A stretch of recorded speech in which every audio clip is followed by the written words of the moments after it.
Okay, எல்லாருக்கும் வணக்கம் masters. Friends, இப்போ வந்து ஃபர்ஸ்ட் வந்து நான் ஒரு டாபிக் நான் எடுக்கிறேன், நான் ஷேர் பண்றேன். ஓகே, ஈகோன்ற டாபிக் ஷேர் பண்றேன். ஈகோ, சோல், செல்ஃப், அதை பத்தி கொஞ்சம் டிஸ்கஸ் பண்ணுவோம். ஸோ இன்னைக்கு வந்து டாபிக் என்ன அப்படின்னாக்கா, ஈகோ அண்ட் சோல். இது வந்து நான் ஹிந்தி செஷன்ல நான் இன்னைக்கு ப்ரெசென்ட் பண்ணேன். ஒரு சின்ன ஸ்லைடு தான், பட் அது வந்து நம்ம புரிஞ்சுக்கிறது கொஞ்சம் டெப்தா நம்ம புரிஞ்சு. ஸோ ஈகோ என்ற டாபிக்கை நம்ம டச் பண்ண போறோம். ஈகோனா என்ன? ஈகோ நம்மளுக்கு அது ஒரு கெட்ட விஷயமா, நல்ல விஷயமா? அந்த ஈகோ இருக்கிறதுனால நம்மளுக்கு என்ன ஸ்பிரிச்சுவலா நம்மளோட டிராபேக்ஸ் என்ன வரும், இல்ல அந்த ஈகோவை நம்ம எப்படி ஓவர் கம் பண்ணணும்? ஃபர்ஸ்ட் ஆஃப் ஆல், ஈகோனா என்ன? இந்த டாபிக் பத்தி நம்ம டிஸ்கஸ் பண்ணலாம். So what is ego? ஈகோனா என்னன்னாக்கா, ஈகோன்றது ஒரு ஃபீலிங், ஒரு ஐடென்டிட்டி. நீங்க அண்டர்லைன் பண்ண வேண்டிய பாயிண்ட் வந்து ஈகோ. நான் என்னை பத்தி நான் என்ன ஃபீல் பண்றேன், அதுதான் என்னோட ஈகோ. ஓகே, ஸோ பாடி லெவல்ல, மைண்ட் லெவல்ல என்னை பத்தி நான் என்ன ஃபீல் பண்றேனோ அதுதான் ego. So the feeling of the identity of the I, இதுதான் ஈகோ. இன்னும் சொல்ல போனாக்கா, இந்த ஹையர் செல்ஃப், அதாவது இந்த நம்மளோட ஆத்மா, நம்மளோட ஹையர் செல்ஃப், நம்மளோட ஆத்மா, இதுல வந்து 3 போர்ஷன்ஸா டிவைடட் இருக்கும். Knower self, thinking self, doer self அப்படின்னு சொல்லிட்டு. ஸோ இதுல வந்து இது வந்து காசல் வேர்ல்ட்ஸ்ல இருக்கும். நேற்று நம்ம டிஸ்கஸ் பண்ணோம் இல்லையா? காசல் வேர்ல்டுன்றது வந்து நம்மளோட ஆத்மாவோட ஹோம். ஸோ அங்கதான் பரிபூர்ணமா இருக்கும் நம்மளோட ஆத்மா. அது சில பேர் ஹையர் செல்ஃப் அப்படின்னு சொல்லுவாங்க. ஸோ அந்த ஹையர் செல்ஃப் வந்து 3 பார்ட்ஸா நம்ம வந்து நம்மளோட அண்டர்ஸ்டாண்டிங்காக இது 3 பார்ட்ஸா நம்ம பிரிக்கிறோம். ஒன்னு வந்து நோவர் செல்ஃப். நோவர் செல்ஃப்னா தனக்கு எல்லாமே தெரியும். ஓகே, எத்தனை ஜென்மங்க எடுத்திருக்காங்க, எங்கெங்க என்னென்ன ஜென்மங்க எடுத்திருக்காங்க, எந்த டைமென்ஷன்ஸ்ல எடுத்திருக்காங்க, அவங்கள பத்தி அவங்களுக்கு பரிபூர்ணமா தெரியும். அது நோவர் செல்ஃப். திங்கர் செல்ஃப் அப்படின்னாக்கா, எது சரி எது சரியில்லை என்ற ஒரு விஷயம் திங்க் பண்ணக்கூடிய ஒரு அந்த சக்தி, அது திங்கர் செல்ஃப்.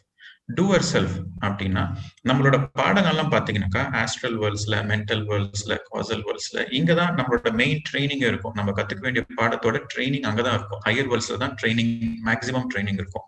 ஸோ அர்த்ன்றது வந்து ஒரு ஸ்கூல், ஒரு எக்ஸாம் சென்டர் மாதிரி.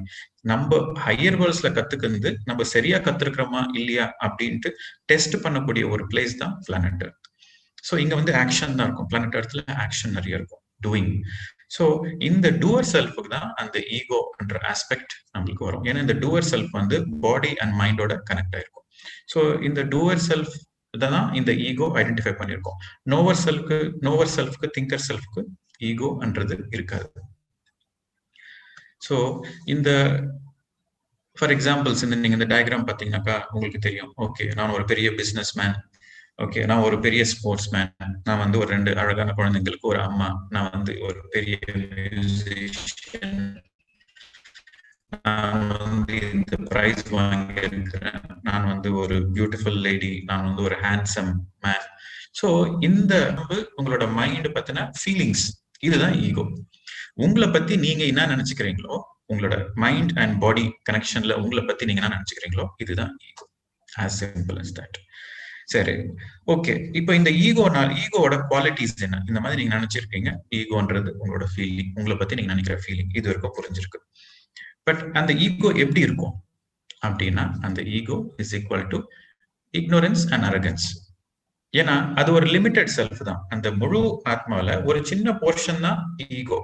So ego is part of the self அப்படின்னா, இந்த ஆத்மாவோட ஒரு பகுதி தான் ஈகோன்றது, முழு பகுதி கிடையாது. சோ நம்மளை பத்தி நம்ம முழுசா நம்ம தெரிஞ்சுக்கக்கூடிய வாய்ப்பு இல்லை. அந்த ஈகோ மூலியமா நம்ம இதுதான் நான் அப்படின்னு நீங்க தெரிஞ்சுக்கிட்டீங்கன்னாக்கா, அது வந்து ஒரு ரொம்ப லிமிட்டெட் இன்ஃபர்மேஷன். அது ஒரு மிஸ் அண்டர்ஸ்டாண்டிங்கான ராங் இன்ஃபர்மேஷன். அது ஒன்னும் ஃபார் எக்ஸாம்பிள் வந்து, இந்த ஜென்மத்துல நீங்க ஒரு பிசினஸ் மேனா இருக்கிறீங்க, ஆனா அதுதான் நீங்களா கிடையாது. போன ஜென்மத்துல நீங்க ஒரு யோகியா இருந்திருக்கலாம், இல்ல அதுக்கு போன ஜென்மத்துல நீங்க ஒரு ஃபார்மரா இருந்திருக்கலாம். ஸோ நம்ம வந்து டிஃப்ரெண்ட் ரோல் எடுத்துட்டு இருப்போம். ஒவ்வொரு ஜென்மத்திலையும் ஒவ்வொரு ரோல் எடுத்துட்டு இருப்போம். ஒவ்வொரு கேரக்டர், நம்ம ஒரு நாடகம் மாதிரி ஒவ்வொரு கேரக்டர் எடுத்துட்டு நம்ம வாழ்ந்துட்டு இருப்போம். ஸோ இந்த கேரக்டர் தான் நான் அப்படின்னு நினைச்சுக்கிட்டு அந்த ஒரு குட்டி வட்டாரத்துல இதுதான் நான் அப்படின்னு நினைச்சிட்டு இருக்கிறது தான் அந்த ஈகோ. ஒரு செல்ஃப் இமேஜ், ஒரு நானு, என்னோட செல்ஃப் இமேஜ், என்னை பத்தி என்னவா நான் இமேஜின் பண்ணிக்கிட்டு என்னவா என்னை பத்தி நான் நினைச்சுக்கிறேன், அந்த ஃபீலிங் தான் அந்த ஃபண்டமெண்டலி நம்மளோட ஈகோ. ஸோ ஈகோன்றது நல்லதா கெட்டதா அப்படின்னா, ஈகோ நல்லதும் கிடையாது, கெட்டதும் கிடையாது. அது ஒரு நியூட்ரல் ஆஸ்பெக்ட். அந்த ஈகோன்றது நம்மளோட ஆத்மாவோட வளர்ச்சிக்கு ரொம்ப ரொம்ப தேவை. It's a very necessary part. நம்மளோட சோல் வந்து நம்மளோட சோலோட ஒரு பகுதி தான் நம்மளோட ஈகோ. அது வந்து ஒரு லிமிட்டெட் ஆஸ்பெக்ட். அந்த லிமிட்டெட் ஆஸ்பெக்ட் மூலியமா நம்ம வந்து ஃபர்ஸ்ட் ஆரம்பத்துல இந்த baby soul, infant soul, young soul, இந்த மாதிரி ஸ்டேஜஸ்லாம் நம்ம பார்த்தோம் இல்லைங்களா? அந்த ஸ்டேஜஸ்ல பாத்தீங்கன்னா அவங்க வந்து அந்த ஈகோல தான் அதுதான் நிஜம் அப்படின்னு நினைச்சு வாழ்ந்துட்டு இருப்பாங்க. பட் அவங்க வந்து மறுபடியும் நிறைய ஜென்மங்கள் எடுக்க எடுக்க அவங்களுக்கு அந்த கிராஜுவேஷன் வர, அவங்களுக்கு அந்த மெச்சூரிட்டி வர வர அவங்க வந்து அந்த ஈகோல இருந்து ஓகே இதையும் மீறி எனக்கு ஒரு ஐடென்டிட்டி இருக்கு, அதுதான் என்னோட ஆத்மாவோட ஐடென்டிட்டி அப்படின்ட்டு அந்த ஈகோல இருந்து அவங்க வெளியே வருவாங்க. சோ அவங்களே ஒரு வட்டத்துக்குள்ள வந்துட்டு முதல் இனிஷியல் ஜென்மங்கள்ல அவங்களே ஒரு வட்டத்துக்குள்ள வந்துட்டு அது மூலியமா அவங்க லைஃபை எக்ஸ்பீரியன்ஸ் பண்ணிட்டு ஒவ்வொரு ஜென்மமா அந்த வட்டத்தை பெருசு பண்ணிட்டு அதுக்கப்புறம் ஃபைனலா அந்த ஈகோவை எஜுகேட் பண்ணுவாங்க. ஸோ எப்போ அவங்க அந்த மெடிடேஷன் மூலியமா எப்போ அந்த ஈகோவை அவங்க எஜுகேட் பண்றாங்களோ so naturally they connect to அந்த பூர்ண ஆத்மாவோட கனெக்ட் பண்ணுவாங்க, அந்த ஹையர் செல்ஃபோட கனெக்ட் பண்ணுவாங்க. ஸோ இதுல வந்து இந்த நம்ம கத்துக்க வேண்டிய விஷயம் என்ன அப்படின்னாக்கா, நம்ம இன்னாதான் நம்மளை பத்தி நம்ம நினைச்சா கூட அது டெம்பரரி தான். ஏன்னா அது இந்த ஜென்மத்துக்கு மட்டும்தான். ஒன்ஸ் நம்ம இங்க பாடி வெக்கேட் பண்ணிட்டோம் அப்படின்னாக்கா நெக்ஸ்ட் நம்ம ஆஸ்ட்ரல் வேர்ல்ட்ஸுக்கு போவோம். சோ இந்த ஆஸ்ட்ரல் வேர்ல்ட்ஸ்ல கூட ஃபார் எக்ஸாம்பிள் இங்க வந்து நீங்க ஒரு டாக்டரா இருக்கீங்கன்னாக்கா நீங்க ஆஸ்ட்ரல் வேர்ல்ட்ஸ் போனா கூட நீங்க டாக்டர் தான் நினைச்சிட்டு இருப்பீங்க. நீங்க பாடினோ வெக்கேட் பண்ணிடுவீங்க. ஆனா நீங்க ஆஸ்ட்ரல் வேர்ல்ட்ஸ் போனா கூட நீங்க வந்து ஒரு டாக்டர்ன்ற ஃபீலிங்ல தான் இருப்பீங்க. ஏன்னா இந்த ஃபீலிங்ஸ் அண்ட் எமோஷன்ஸ், இந்த ஈகோன்றது ஒரு ஃபீலிங்னு நம்ம புரிஞ்சுக்கிட்டோம். இந்த ஃபீலிங்ஸ் அண்ட் எமோஷன்ஸ் எந்த பாடியில இருக்குனாக்கா ஆஸ்ட்ரல் பாடியில இருக்கு. ஸோ நேற்றுக்கு நம்ம டிஸ்கஸ் பண்ண மாதிரி நம்மளோட கர்மா வந்து எத்தரிக் பாடியில ஸ்டோர் ஆயிருக்கும், நம்மளோட ஃபீலிங்ஸ் அண்ட் எமோஷன்ஸ் வந்து ஆஸ்ட்ரல் பாடியில சேவ் ஆயிருக்கும். ஸோ நீங்க ஆஸ்ட்ரல் வேர்ல்ட்ஸுக்கு போனாலும் உங்களுக்கு அந்த ஐடென்டிட்டி இருக்கும். இங்க எர்த்ல என்ன ஐடென்டிட்டி எடுக்கிறீங்களோ அதே ஐடென்டிட்டி தான் உங்களுக்கு ஆஸ்ட்ரல் வேர்ல்ட்ஸ்ல போனாலும் இருக்கும். பட் அந்த ஐடென்டிட்டி நீங்க இங்கேயே ட்ராப் பண்ணீங்கன்னாக்கா நீங்க ஆஸ்ட்ரல் வேர்ல்ட்ஸ்ல ஸ்டக் ஆக மாட்டீங்க, டைரக்டா சத்தியலோகாஸ்க்கு போவீங்க. ஏன்னா உங்களுக்கு அந்த ஐடென்டிட்டி கிடையாது. ஸோ அதுக்காக தான் இந்த ஸ்பிரிச்சுவல் ஜெர்னி, அந்த மெடிடேஷன் ஜெர்னின்றது எர்த்ல ரொம்ப ரொம்ப இம்பார்ட்டன்ட். ஸோ ரெண்டாவது பாயிண்ட் நம்ம என்ன புரிஞ்சுக்கணும், ego knows itself as a feeling, அவ்வளவுதான். ஸோ இந்த ஈகோல இருந்து நான் வெளியே வரணும், அதாவது அந்த ஈகோன்ற அந்த சின்ன வட்டத்துக்குள்ள நான் சிக்காம நான் எப்படி வெளியே வரணும்னாக்கா we have to educate, அந்த ஈகோவை எஜுகேட் பண்ணணும். அந்த ஈகோக்கு அந்த என்லைட்மெண்ட் ப்ராசஸ்ன்றது ரொம்ப இம்பார்ட்டன்ட். ஸோ என்லைட்மெண்ட்னா என்ன, அந்த டார்க்னஸ்ல இல்லை. ஸோ எப்படி நம்ம எஜுகேட் பண்ணுவோம் அப்படின்னா ஒவ்வொரு வாட்டியும் நம்மளோட ஓகே எனக்கு இந்த ஈகோ இருக்கு, நான் இந்த மாதிரி ரியாக்ட் பண்றேன் அப்படின்ட்டு ஒவ்வொரு வாட்டி நம்ம நோட்டீஸ் பண்றப்போ நம்ம ஈகோவோட ஒரு குவாலிட்டியை நம்ம புரிஞ்சுக்கணும். ஈகோவோட குவாலிட்டி என்ன? Ego is equal to ignorance plus arrogance. Okay, so ignorance, ஏன் இக்னோரன்ஸ்னா அதுதான் நிஜம். நான் ஒரு போலீஸ்மேன், நான் ஒரு பொலிட்டீஷியன், நான் ஒரு ராஜா, நான் ஒரு மந்திரி என்ற ஒரு ஐடென்டிட்டி, அது ஒரு இக்னோரன்ஸ். அது ஒரு ஐடென்டிட்டி கிடையாது. நம்மளோட real identity we are soul, we are pure consciousness. இது இந்த ஜென்மத்துக்கு மட்டும்தான், இது ஒரு வேஷம் மட்டும்தான். அது வேஷம்ட்டு தெரியாம அது ஒரு டிராமா, இந்த வாழ்க்கைன்றது ஒரு டிராமான்னு தெரியாம இதுதான் நானு, இதுதான் நிஜம், இதுதான் என் குடும்பம், இதுதான் என் பசங்க என்ற ஒரு அந்த லிமிட்டட் அண்டர்ஸ்டாண்டிங்ல வாழ்றது தான் இக்னோரன்ஸ்ன்றது இருக்கும். ஸோ ஈகோவோட very fundamental quality is ignorance and arrogance. So எப்பெல்லாம் நம்ம வந்து ஈகோ ஃபீல் பண்றோமோ, எப்பெல்லாம் நம்மளுக்கு ஒரு ட்ரபிள் இருக்கும், ஸோ அப்போ வந்து ஓகே இது ஈகோ சம்மந்தப்பட்டது, இது ஒரு இக்னோரன்ஸ், இது ஒரு அரகன்ஸ். அந்த இக்னோரன்ஸ்ல இருந்து நான் வெளியே வந்தா நேச்சுரலா என்னோட ego is enlightened. So once your ego is enlightened then you are automatically connected to the higher self, your பூர்ணாத்மா.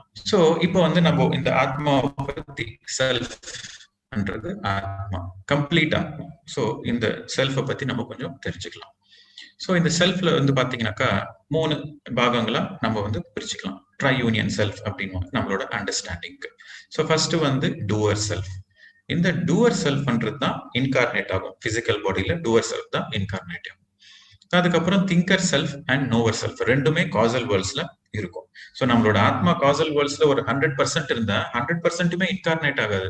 அதுல ஒரு 20% அந்த எனர்ஜி, அந்த ஆத்மாவோட எனர்ஜில ஒரு 20%, 15% to 25, 30% தான் இன்கார்னேட் ஆகும். மத்தது வந்து வேற வேற டைமென்ஷன்ஸ்ல இன்கார்னேட் ஆயிட்டு ஒரு சில பேருக்கு காசல் வேர்ல்ட்ஸ்ல இருக்கும். சோ ஒரு சின்ன போர்ஷன் ஆஃப் த ஆத்மா தான் நம்ம பிசிக்கல் வேர்ல்ட்ல இன்கார்னேட் ஆகும். அந்த நோவர் செல்ஃப் அண்ட் திங்கர் செல்ஃப் எப்பவுமே காசல் வேர்ல்ட்ஸ்ல இருக்கும். சோ இந்த நோவர் செல்ஃப்க்கு நம்மள ஆத்மா பத்தி பரிபூர்ணமா தெரியும். திங்கர் செல்ஃபுக்கு எது ரைட்டு எது ராங்கு, என்ன பண்ணணும் என்ன பண்ணக்கூடாது, எதுக்கு இந்த பிறவி எடுத்திருக்கோம், இது வந்து சரியா இல்லையான்றதெல்லாமே வந்து இந்த பர்பஸ் ஆஃப் லைஃப்ல இருந்து எது பண்ணணும் எது பண்ணக்கூடாது, வாட் இஸ் ரைட் ராங், இந்த டிசைன்மெண்ட், இது எல்லாமே திங்கர் செல்ஃபுக்கு தெரியும். ஆனா இந்த டூவர் செல்ஃப் வந்து நோவர் செல்ஃப்க்கும் திங்கர் செல்ஃப்க்கும் கான்டாக்ட்ல இருக்காது. பட் எப்போ நீங்க தியானம் பண்றீங்களோ, தியானம் பண்றப்ப என்ன ஆகுனாக்கா உங்களுக்கு வந்து அந்த கனெக்ஷன்ன்றது ஏற்படும். நீங்க எப்ப அந்த இன்னர் ஜெர்னி, அந்த kingdom of God is within அப்படி ஜீசஸ் கிரைஸ்ட் சொன்னதுக்கு இதுதான் அர்த்தம். நீங்க வந்து அந்த இன்னர் ஜெர்னியை நீங்க இந்த பண்றப்போ, தியானத்து மூலியமா அந்த இன்னர் ஜெர்னி பண்றப்போ நீங்க வந்து அந்த திங்கர் செல்ஃபோட ஃபர்ஸ்ட் டைரக்டா ரொம்ப ஸ்ட்ராங்கா கனெக்ட் ஆவீங்க. அதுக்கப்புறம் அந்த திங்கர் செல்ஃப் வந்து நோவர் செல்ஃப் மூலியமா இன்ஃபர்மேஷன் எடுத்துக்கும். ஒரு சின்ன எக்ஸாம்பிள் மாதிரி சொல்லணும் அப்படின்னாக்கா, சப்போஸ் நீங்க வந்து ஒரு ஹவுஸ் ஒய்ஃபா இருக்கீங்க. ஓகே, ஒரு எக்ஸாம்பிள், நீங்க வந்து ஒரு ஹவுஸ் ஒய்ஃபா இருக்கீங்க, நீங்க வந்து தியானத்துக்குள்ள வந்திருக்கீங்க. தியானம் பண்ண பிறகு ஓகே, நீங்க உங்களுக்கு வந்து கர்ம சித்தாந்தம் புரிஞ்சிருக்கு. உங்களுக்கு நேச்சுரலாவே நான் யாருக்கும் எந்த கொடுமையும் பண்ண மாட்டேன், நான் எந்த ஜீவனுக்கும் எந்த கொடுமை பண்ண மாட்டேன் அப்படின்ட்டு நீங்க டிசைட் ஆயிடுறீங்க. நீங்க வந்து ஒரு வெஜிடேரியனா மாறுறீங்க. ஓகே, நீங்க வெஜிடேரியனா மாறுறீங்க, உங்களுக்கு அதுக்கு தகுந்த மாதிரி எல்லா பெனிஃபிட்ஸும் கிடைக்குது, உங்க வாழ்க்கை வந்து ரொம்ப பீஸ்ஃபுல்லா இருக்கு, ரொம்ப சந்தோஷமா இருக்கு. ஏன்னா கர்ம சித்தாந்தம், நீங்க மத்தவங்களுக்கு என்ன கொடுக்குறீங்களோ அதுதான் உங்களுக்கு கிடைக்கும். அது வரைக்கும் நீங்க வந்து அந்த ஹிம்சையான வழியில இருந்திருக்கீங்க. ஸோ உங்க வாழ்க்கையில நிம்மதி இல்லை. எப்போ நீங்க வெஜிடேரியனா மாறிட்டீங்களோ அப்போ நீங்களே வந்து ப்ராக்டிக்கலா ரியலைஸ் பண்ணுவீங்க உங்க லைஃப் வந்து பீஸ்ஃபுல்லா ஹாப்பியா இருக்குது. ஸோ உங்களுக்கு அந்த பெனிஃபிட் இருக்கு, அது நீங்க ப்ராக்டிக்கலா எக்ஸ்பீரியன்ஸ் பண்ணிருக்கீங்க. ஆனா உங்க வீட்டுல வந்து உங்க மாமியாரோ மாமனாரோ உங்க வீட்டுக்காரோ அவங்க வந்து ஒன்னும் மெடிடேஷனுக்குள்ள வரல, அவங்க வந்து வெஜிடேரியன் ஆகல. சோ அவங்களுக்காக நீங்க கடைக்கு போயிட்டு அந்த நான்வெஜ் எல்லாம் வாங்கி சமைச்சு கொடுக்க வேண்டிய ஒரு நிலைமை. சோ அப்போ வந்து நீங்க போறீங்க, கடைக்கு போறீங்க, செஞ்சு ஆகணும், செய்ய வேண்டிய கட்டாயம். ஆனா என்ன பண்றது? ஆனா இது செஞ்சாக்கா இது தவறு இல்லையா, இது நான் செய்யணுமா, இது நான் செய்யக்கூடாதா, எதுக்கு இந்த மாதிரி லைஃப் இருக்கு அப்படின்ற ஒரு கன்ஃபியூஷன் வருது இல்லைங்களா? அந்த கன்ஃபியூஷன் வந்து உங்க திங்கர் செல்ஃப் மூலியமா உங்களுக்கு கொடுக்குற மெசேஜஸ். சோ எப்பெல்லாம் வந்து நீங்க சரியான பாதையில இல்லையோ, எப்பெல்லாம் நீங்க தப்பு பண்றீங்களோ அப்போ உங்களுக்கு ஒரு கன்ஃபியூஷன் வரும். அந்த கன்ஃபியூஷன் தான் உங்களோட கம்யூனிகேஷன் அந்த திங்கர் செல்ஃப்ல இருந்து. ஓகே, சோ இந்த மாதிரி நம்மளோட சோல் வந்து இந்த டைமென்ஷன்ஸ்ல நம்ம கம்யூனிகேட் பண்ணிட்டு இருக்கோம். சோ இதுல இந்த சோல் பத்தி நம்ம சில விஷயங்கள் புரிஞ்சுக்கணும் அப்படின்னாக்கா, இந்த ஆத்மா, சோல் அண்ட் செல்ஃப், ஆத்மா சோல் எல்லாமே ஒண்ணுதான். சோ இது வந்து இம்மார்டல், இதுக்கு சாவே கிடையாது. And it's a forever entity. So எப்பவுமே ஒரு மரணன்றது இல்லாம எப்பவுமே எக்ஸிஸ்டிங்கா இருக்கிற ஃபாரெவர் என்டிட்டி. இங்க பிசிக்கல் இல்லைன்னா ஆஸ்ட்ரல், ஆஸ்ட்ரல் இல்லைன்னா காசல், காசல் இல்லைன்னா சுப்ரா காசல். அந்த மாதிரி இந்த ஆத்மா வந்து எப்பவுமே நிரந்தரமா இருக்கக்கூடிய ஒரு என்டிட்டி. இதுதான் ஒரு ஃபண்டமெண்டல் நேச்சர். ஸோ அதுக்கோசம் தான் தெர் இஸ் நோ டெத் அப்படின்ட்டு ஸ்பிரிச்சுவாலிட்டியோட fundamental concept, there is no death. ஏன்னா ஆத்மாக்கு சாவே கிடையாது. ஓகே, ஸோ மெடிடேஷன் பண்ணா என்ன ஆகும்?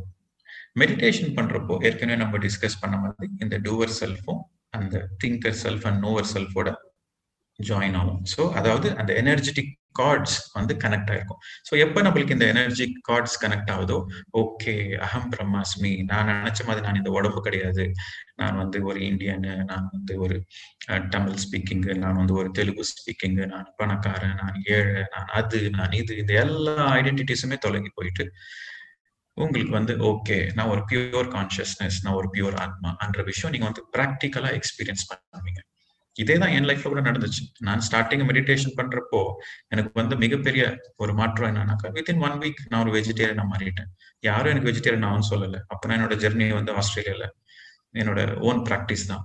அப்ப எனக்கு இந்த பிஎஸ்எஸ் மூவ்மெண்ட் இருக்கு, இதெல்லாம் எதுவுமே தெரியாது எனக்கு. ஸோ நான் மெடிடேஷன் பண்ண எனக்கு எந்த ஒரு எக்ஸ்பீரியன்ஸஸுமே கிடையாது. எனக்கு ஆஸ்ட்ரல் டிராவல், தேர்ட் ஐ, பாடி ஷேக் ஆகுறது, கலர்ஸ் எதுவுமே கிடையாது. ஆனா என்னோட ஐடென்டிட்டிஸ் எல்லாமே போயிடுச்சு. ஓகே, நான் ஒரு இன்ஜினியர், நான் அது, நான் இது, எல்லாமே ஐடென்டிட்டி போயிட்டு நான் ஒரு பியூர் கான்சியஸ்னஸ் என்ற விஷயத்தை தெரிஞ்சுக்கினேன். ஸோ அந்த 2.5 வருஷம் நான் இன்டென்ஸா மெடிடேஷன் பண்றப்போ என்னோட நோவர் செல்ஃப், என்னோட திங்கர் செல்ஃப் வந்து இந்த கான்சியஸ் அண்டர்ஸ்டாண்டிங், என்னை பத்தி நான் புரிஞ்சுக்கிட்டேன். நான் யாரு, எங்கிருந்து வந்தேன், என்னோட பர்பஸ் ஆஃப் லைஃப் என்ன, இதை நான் என்னோட தியானம் மூலியமா நான் புரிஞ்சுக்கிட்டேன்னு சொன்னேன் இல்லைங்களா? அது எப்படி புரிஞ்சுக்கிட்டேனாக்கா, நம்ம வந்து நம்ம மைண்டை எம்டி பண்றப்போ நம்மளோட அவேர்னஸ் பூரா நம்மளோட ஹையர் கான்சியஸ்னஸ்ல இருக்கும். ஸோ நம்மளோட ஹையர் கான்சியஸ்னஸ்ல இருக்கிறப்போ ஏற்கனவே அது ஒரு நோயிங் மாதிரி. அது உங்களுக்கு யாரும் ஆஸ்ட்ரல் மாஸ்டர்ஸ் யாரும் வந்து சொல்ல மாட்டாங்க, நீ அது, நீ இது, உன்னோட பர்பஸ் இது, யாரும் சொல்ல மாட்டாங்க. ஸ்பிரிட் கைட்ஸ் எல்லாம் யாரும் வந்து சொல்ல மாட்டாங்க, உங்களுக்கே அது புரியும். ஸோ இதுதான் மெடிடேஷன்ல. சோ ஈகோன்றது கெட்ட விஷயம் கிடையாது. ஈகோ மூலியமா நம்ம லைஃப்ல நிறைய பாடங்கள் கத்துப்போம். நம்ம ஈகோ மூலியமா தப்பும் பண்ணிட்டு அது ஓகே இது நான் தப்பு பண்ணியிருக்கிறேன் அப்படின்ட்டு அதை ரியலைஸ் பண்ணி ஓகே அது தவறு, ஓகே அதுக்கு அடுத்து நம்ம என்ன சரியானது என்ன பண்ணணும் அப்படின்றது அந்த அந்த சரியானது பண்றப்போ நம்மளுக்கு வந்து அந்த சோல் எக்ஸ்பான்ஷன் இருக்கும். ஓகே, இந்த பாடம் நான் கத்துக்கிட்டேன் நான் அப்படின்ட்டு. எப்பெல்லாம் நீங்க ஒரு பாடத்தை கத்துக்கிறீங்களோ அப்பெல்லாம் வந்து ஓகே உங்களோட சோல் எக்ஸ்பான்ஷன் இருக்கும். ஸோ அந்த சோல் எக்ஸ்பான்ஷனுக்கு காரணமே அந்த ஈகோ தானே. ஸோ அந்த ஈகோ மூலியமா தானே உங்களுக்கு அந்த வளர்ச்சின்றது இருக்கு. ஸோ ஈகோன்றது இட்ஸ் அ நெசசரி ஸ்டெப். எல்லா ஆத்மாக்கும் ஈகோன்றது ஒரு நெசசரி ஸ்டெப். ஈகோன்றது ஆத்மாவோட ஒரு பகுதி. அந்த ஈகோ மூலியமா தான் நம்ம லெசன்ஸ் கத்துப்போம். ஸோ அந்த ஈகோன்றது ரொம்ப ரொம்ப இம்பார்ட்டன்ட், நம்மளோட வளர்ச்சிக்கு ரொம்ப இம்பார்ட்டன்ட். ஆனா அதுல இருந்து நம்ம எவ்வளவு சீக்கிரம் நம்ம எஜுகேட் பண்றோம், அந்த நம்ம ஈகோவை எவ்வளவு சீக்கிரம் எஜுகேட் பண்றோமோ அவ்வளவு சீக்கிரம் நம்ம நம்மளோட கஷ்டத்துல இருந்து நம்ம வெளியே வருவோம். நம்மளுக்கு மனசு நிம்மதி, அமைதி இதெல்லாம் தானா கிடைக்கும். ஸோ அந்த ஈகோல சிக்கிட்டு இருக்கிறவங்களுக்கு மன நிம்மதி இருக்காது. எப்போ அவங்க அந்த ஈகோவை எஜுகேட் பண்றாங்களோ தியானத்து மூலியமா அவங்களுக்கு வந்து அந்த மன நிம்மதி நேச்சுரலா வரும். ஏன்னா அவங்களுக்கு எது சரி பண்ணணும் எது சரி பண்ணக்கூடாதுன்ற விஷயம் நேச்சுரலா தெரியும். So it's a process. நீங்க வந்து ஃபர்தரா உங்களுக்கு இந்த சப்ஜெக்ட் மேல அவங்க அன்மியூட் பண்ணல அம்சவேணி. ஸோ ஃபர்தரா நீங்க வந்து இந்த சப்ஜெக்ட் பத்தி ரொம்ப டெப்தா புரிஞ்சுக்கணும்னாக்கா thinking and destiny by Percival அந்த புக்கை நீங்க படிங்க. ஓகே, அதுல உங்களுக்கு இந்த இந்த ட்ரினிட்டி செல்ஃப் பத்திலாம் அந்த புக்ல இருக்கு. அதுக்கப்புறம் வந்து லோக் சாம்பரம்பா, யூ ஃபார் எவர், இந்த மாதிரி லோக் சாம்பரம்பா புக்ஸ் எல்லாம் படிங்க. அதுலயும் இந்த ஹையர் செல்ஃப் லோவர் செல்ஃப்னு சொல்லியிருப்பாங்க. ஆனா அந்த லோக் சாம்பரம்பா வந்து பாத்தீங்கன்னாக்கா அந்த டூவர் செல்ஃபை லோவர் செல்ஃபாவும், திங்கிங் செல்ஃபை அதுக்கப்புறம் நோயிங் செல்ஃபை ஹையர் செல்ஃபாவும் சொல்லியிருப்பாங்க. ஸோ நீங்க அது ரெண்டுத்துக்கும் கன்ஃபியூஸ் ஆக வேணாம். ஒரே சப்ஜெக்ட தான் ரெண்டு ஆத்தர்ஸ் வேற வேற இதுல மீன் பண்ணிருப்பாங்க, lower self and higher self. இந்த பர்சிவல் புக்ல வந்து அது 3 பாகா பிரிச்சிருக்காங்க. ஓகே, ஸோ ஃப்ரெண்ட்ஸ், இன்னைக்கு டாபிக் மூலியமா உங்களுக்கு வந்து மெடிடேஷன்ன்றது எவ்வளவு இம்பார்ட்டன்ட்ன்றது உங்களுக்கு புரிஞ்சிருக்கும். ஓகே, ஸோ உங்களோட இக்னோரன்ஸ்ல இருந்து உங்களோட அரகன்ஸ்ல இருந்து நீங்க வெளியே வந்து ஒரு ஆனந்த நிலையில இருக்கணும். எப்பவுமே நம்ம நல்லா இருக்கணும், நம்ம சந்தோஷமா இருக்கணும், மற்றவங்களுக்கும் நம்ம சந்தோஷத்தை கொடுக்கணும், மற்றவங்களுக்கும் நல்லது பண்ணணும் என்ற இதுல இருந்து ஃப்ரம் டார்க்னஸ்ல இருந்து லைட்டுக்கு, சஃபரிங்ல இருந்து celebration, darkness to light, from suffering to celebration இது வரணும்னாக்கா you have to educate your ego. அந்த எஜுகேட் பண்ற ஈகோ ப்ராசஸோட டூல் அந்த பிரிட்ஜ் அதுதான் மெடிடேஷன்.